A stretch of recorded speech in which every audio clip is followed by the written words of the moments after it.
یہ سید عنایت اللہ شاہ گجراتی جو مماتیوں کا بڑا ہے، اس کا ترمذی اور ابن ماجہ کتاب ہے، اس کے فتوے سے خوشبو والا عقیدہ کافر ہوا کہ نہ ہوا؟ کافر ہوا. اور فوق الاسباب اللہ کا خاصہ ہے، مخلوق میں جو مانے پکا کافر.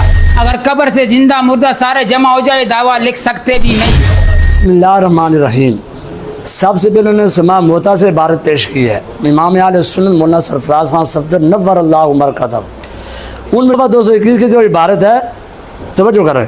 ادراک اور شعور فہم و سماع میں مردے اور زندے برابر ہیں. اصل گر کی بات یہی ہے.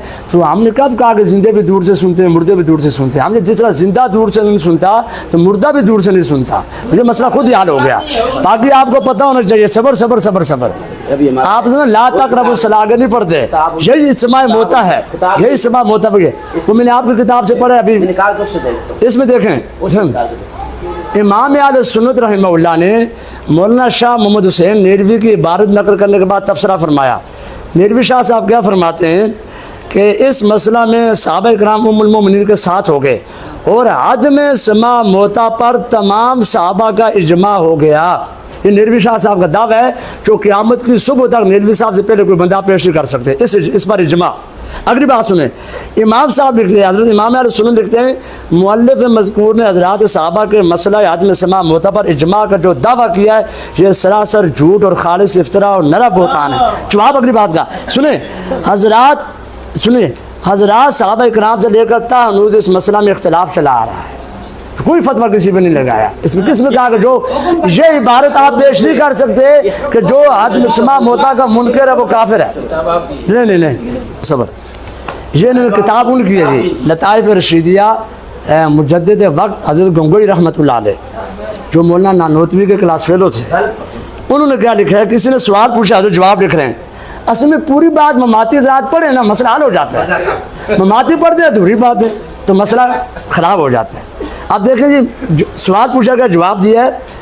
اب اس کا فیصلہ تو ممکن ہی نہیں ہے، ممکن نہیں ہے. کتاب کوئی بات نہیں، میں اس کے پیسے دوں گا، چھوڑو کتاب کے پیسے دوں گا، چھوڑو. سنو یہ کتاب ہے، اب اس کا فیصلہ ممکن ہی نہیں ہے تو پھر کیوں بیٹھے ہوئے فیصلہ کرنے کے لیے ہوئے؟ ادھر دو. اس میں جو جواب دیا گیا وہ یہ ہے ہر وقت ہر بات کا دور سے اور قریب سے سننا فقط اللہ تعالیٰ جل مجدہ کا خاصہ ہے. ہم نے کب کہا نہیں ہے، ہماری کس کتاب میں اس کا انکار ہے؟ یہ بالکل مفتی صاحب نے صبر حوصلے سے، نعمانی صاحب حوصلے سے دیکھو ہر وقت ہر بات کا دور سے اور قریب سے سننا فقط اللہ تعالیٰ جل مجدہ کا خاصہ ہے، کسی اور کے لیے اس کا ماننا اسلامی عقیدہ نہیں. یہ کہہ رہے ہیں کہ تم فتوے لگاتے ہو تو یہ فتویٰ بالکل درست ہے، آپ کا اس کا انکار ہے؟ اس کا کس کو انکار ہے؟ ہم کہتے ہیں بالکل ٹھیک ہے. جو یہ کہتا ہے کہ مردہ ہے، اور سنو میں کہتا ہوں کہ جو مردہ چھوڑیں، جو یہ اس بات کا قائل ہونا کہ زندہ بھی دور سے سن لیتا ہے ہر وقت ہر ایک کی بات، وہ بھی غلط ہے. مردہ تو بعد کی بات ہے. چلیں اچھا اگلی بات سن لیں. دیکھو ہم یہ کہتے ہیں کہ امت کے اندر جو سماع موتا میں اختلاف ہوا ہے وہ عند القبور ہوا ہے، دور کی تو بات ہی کوئی نہیں ہے. جب نہیں ہے پھر دور والے فتوے کیوں پیش کر رہے ہو؟ ادھر دیکھیں یہ جو کتاب ہے تعلیم الاسلام، یہ تعلیم الاسلام کی کتاب دورہ حدیث میں نہیں پڑھائی جاتی، یہ متوسطہ کے بچوں کو پڑھائی جاتی ہے. کیا لکھا ہوا ہے؟ بالکل صحیح لکھا ہوا ہے. اس میں کیا ہے؟ شرک بالسمع والبصر، یعنی غور کرنا، یعنی خدا تعالیٰ کی صفت سمع یا بس سمع بس مطلب سننا اور دیکھنا میں کسی دوسرے کو شریک کرنا. مثلا یہ اعتقاد رکھنا کہ فلاں پیغمبر یا ولی ہماری تمام باتوں کو دور اور نزدیک سے سن لیتے ہیں یا ہمیں اور ہمارے کاموں کو ہر جگہ سے دیکھ لیتے ہیں، سب شرک ہے. تو بالکل ہم اس بات کے قائل نہیں ہیں کہ مردے ہر وقت دور اور قریب سے سننے میں اختلاف تو خود مفتی صاحب نے کفایت المفتی بھی لکھا ہے. سنو ادھر دیکھو. اچھا بات سنیں نعمانی صاحب، آپ جس بات پر ہنسے وہ کیا بات ہے؟ مجھے نہیں پتا چلا. وہ بتاؤ نا، بتاؤ میں صفائی کر دوں.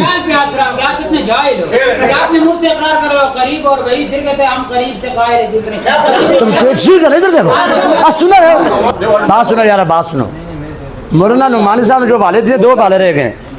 ایک یہ حوالہ پہلے بھی پیش کیا تھا، اس میں جو اوپر والا حوالہ ہے پھر آخر میں فرمایا بالجملہ اموات کے شعور و ادراک کا انکار اگر کفر نہیں تو اس کے الحاد ہونے میں یعنی بے دین ہونے میں تو شک و شبہ ہی نہیں ہے.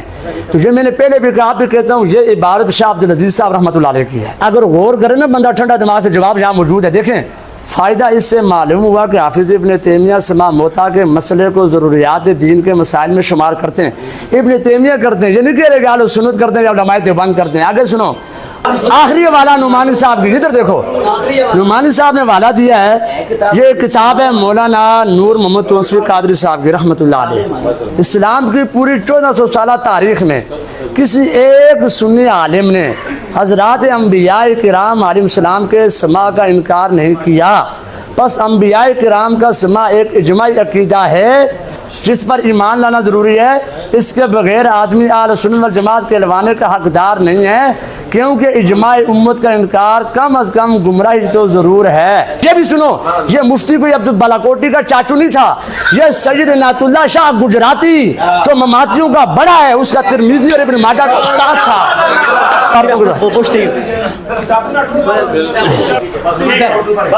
نحمد اللہ وبہ نستعین ونصلی ونسلم علی رسول الکریم، اما بعد. نمبر یہ کہ یہ جتنے بھی آئے تھے ابھی تک انہوں نے اپنا دعویٰ نہیں لکھا. اگر قبر سے زندہ مردہ سارے جمع ہو جائے دعویٰ لکھ سکتے بھی نہیں. یہ جو کتاب لکھی ہے قبر سے، اس بابے کو اٹھا کے بھی لے آؤ، کیونکہ اس نے عنایت اللہ گجراتی صاحب پہ بکواس کیا. اس بابے کو قبر سے نکال کے لاؤ. کہتے آپ نے کیا لکھا ہے، اس کا جواب ہم سے نہیں ہوتا. اس نے جو یہ لکھا ہے کہتا ہے حوالہ نقل کیا ہے، تو یہ آپ کے بابے نے آخر میں لکھا ہے کسی کا حوالہ نقل کرنا رد نہ کرنا، اس نے استنباط یا اس کی تصحیح نہیں اور کیا ہے. نمبر 2، آپ نے کہا ہے کہ آپ حوالہ جات پیش کرو. آپ نے ہماری کتابوں سے کفر شرک کے حوالے دکھائے، میں دعویٰ لکھوں گا. ابھی آپ نے دعویٰ نہیں لکھا، آپ نے ان پہ کہا کہ آپ نے جھوٹ بولا ہے. ایک لفظ بھی آپ نے ادھر ادھر ثابت نہیں کر سکا. ایک لفظ عبارت پڑھی، اس کے ہم قائل نہیں، اس کے ہم قائل نہیں. اصل یہ کہ آپ ایک فوق الاسباب سما کے قائل، فوق الاسباب سما کا جو قائل ہے اس کے کافر ہونے میں شک ہی کوئی نہیں، کیونکہ فوق الاسباب سننا اللہ کا خاصہ ہے. قرآن مقدس کی جتنی آیات بھی ہے، انما یستجیب الذین یسمعون والموتى، اسی میں عادتاً سما کی نفی ہے. منکر ہے وہ مسلمان ہی نہیں. اسی طرح جتنے بھی قرآن کے ان تدعوهم لا يسمعوا دعاءكم المطلق يجري على اطلاقه، قریب بعید دونوں سے، اس میں جو سما کی ہے وہ فوق الاسباب سما نفی ہے. اور فوق الاسباب سما کیونکہ اللہ کا خاصہ ہے. جو مردے کو سننے کا مانے تو مردے میں اسباب نہیں، بغیر اسباب کے ماننا ہے، اس کا مشرک ہونے میں کوئی شک بھی نہیں. یہ تو خیر المفاتیح میں بھی ہے اور یہ نفعات التنقی میں بھی ہے کہ میت کا سننا فوق الاسباب ہے. میت کا سننا فوق الاسباب ہے، ظاہری اسباب سے بالا تر. میت میں سننے کے اسباب نہیں، اور فوق الاسباب بغیر ظاہری اسباب کے سننا یہ خالق کا خاصہ ہے، مخلوق کا نہیں. تو اب جو مردوں کو سمعی مانتا ہے ان کے لیے سما مانتا ہے، یہ فوق الاسباب ہے. اور فوق الاسباب اللہ کا خاصہ ہے، مخلوق میں جو مانے پکا کافر ہے. یہ تو میں نے پہلے سے آپ کو بتا دیا ہے.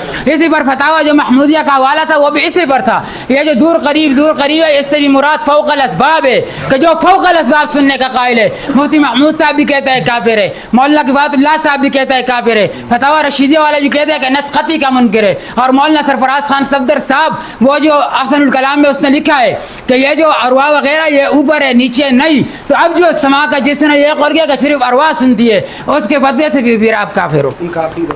اچھا، یہ اس پہ کیا کہتے ہیں، اس نے پوری وضاحت کی. آخر میں اس نے پھر پورا اس نے جو بات کی ہے سب بات کا خلاصہ یہ ہے کہ پہلے کہتے ہیں کہ میت کا سننا فوق الاسباب ہے، پھر بعد میں کہتا ہے کہ میت میں صلاحیت سماع ہے. جب صلاحیت سماع ہے اور فوق الاسباب ہے، فوق الاسباب ہے تو فوق الاسباب تو اللہ کا خاص ہے نا. پھر آپ نے بتایا کہ دور سے ہمارے نزدیک جو سننے کا قائل ہے وہ ہم بھی کہتے ہیں کافر ہے. تو پھر یہ دیکھو، اچھا یہ کہتے ہیں کہ تمہیں اپنے ساتھیوں سے عرض کر رہا تھا کہ اس زمانے میں اگر ہم یہ عقیدہ رکھے کہ ہم مشرق یا مغرب سے درود شریف پڑھے، حضور اپنے روضہ اطہر میں سما فرما رہے، تو یہ بھی عقل کے خلاف نہیں، ادب کے خلاف ہے. مولانا سرفراز خان صدر سما الموتیٰ میں لکھتے ہیں ایسا عقیدہ رکھنے والا کافر ہے. یہ کہتے ہیں صرف عقل کے خلاف ہے. اس کے فتوے سے خوشبو والا عقیدہ کافر ہوا کہ نہ ہوا؟ کافر ہوا. اسی طرح تسکین الاصطیاء میں بھی اس نے بھی لکھا ہے، اس نے کتاب ایک تم پڑھتے ہو چور ہو یار، اس نے لکھا ہے، بات سنو، شور مت کرو، ان کو خاموش کرو. اچھا یہ کیا کہتا ہے، یہ کہتا ہے کہ امام مسلم یسلم علیہ لفظ مسلم، یہ کہتا ہے کہ یہ نکرہ ہے اور تحت نفی عموم الاستغراق کا فائدہ دیتا ہے. اور علماء نے تصریح فرمائی ہے کہ دور سے بھی سنتے ہیں، یہ البصائر. اور یہ کون ہے؟ یہ آپ کو پتا ہے، اس کی میں پھر بعد میں آپ سے وضاحت کروں گا. آپ چورو کتاب ہے آپ نے نکالے، دور سے قائل ہے، دور سے سننے کا قائل ہے ہی کافر. آپ اپنے فتووں سے کافر ہو. اچھا کئی تصریح تو یاد نہیں، سنو کئی تصریح تو یاد نہیں ہے. اکابر سے سنا ہے کہ احاطہ مسجد شریف میں جہاں سے بھی درود سلام پڑھا جائے تو خود سماعت فرماتے ہیں. مسجد کے حدود جہاں تک وسیع ہوں گے وہاں تک سماعت کا حکم ہوگا. حجرہ شریف کے قریب سے سلام عرض کرنا اقرب الی الادب، اقرب الی الادب والمحبت ہے. یہ آپ کے مسائل ان کا حل ہے. یہ بھی کہتا ہے جہاں سے بھی صلاۃ و سلام پڑھا جائے سنتے. آپ نے کہا دور سے سننے کا عقیدہ رکھنے والا کافر ہے. آپ نے فتووں سے خود کافر بن گئی آج. اچھا یہ کیا کہتے ہیں؟ یہ تسکین الاسکیہ سے لکھا حدود مسجد کو بلا کسی واسطہ کے خود سنتے. مسجد نبی کے حدود سے آپ درود سنتے. مسجد نبی میں جہاں سے بھی سلام عرض کیا جائے آن حضرت صلی اللہ علیہ وسلم سنتے. آپ کہتے ہیں دور سے سننے والا کافر ہے. مولانا سرفراز خان صاحب نے اتمام البرہان میں بھی لکھا، سماع الموتیٰ میں بھی لکھا. یہ سب والجات دور کے، یہ آپ کا نظریہ کہ دور سے سنتے، اپنے فتووں سے خود کافر ہو.